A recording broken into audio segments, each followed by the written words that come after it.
Dito guys, nilagyan po tayo ng tunnelya para sa zipline. Hinanda ko na po yung sarili ko kasi first time ko po magsakay ng zipline. So, yun, nakatakot. So, dito, pinadapa na ako. Hindi pa ako natakot dyan kasi akala ko matuloy yun at madapa. So, narinig ko na yung sarili ko. Tapos na po tayo nag-pray dyan.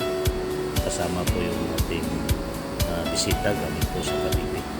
So dahil po sa kanila, tayo po ay nagkarating dito at mag-try din na mag-zipline. So tingnan po natin guys.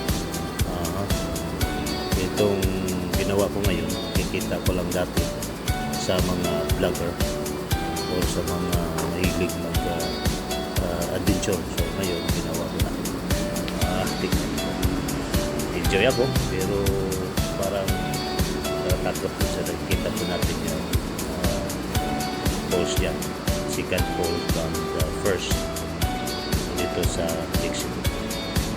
So sabi po nila, sabi ng iba, ito po yung napakahabang zipline dito po ba sa Pilipinas o Subo Asia. So maya makikita din natin ang isang falls dyan na nakita natin.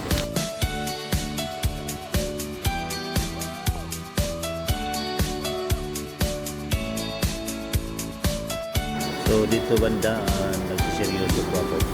So nakikita po natin yung pangatlong falls yan. Ito, seryoso kasi palanding na sa first zipline. So yan po yung experience natin. So inawakan na po tayo in charge. And tayo po ay nakatayo uli. Nag-smile at naramdaman po talaga yung takot. Pero okay lang because we can care our fear.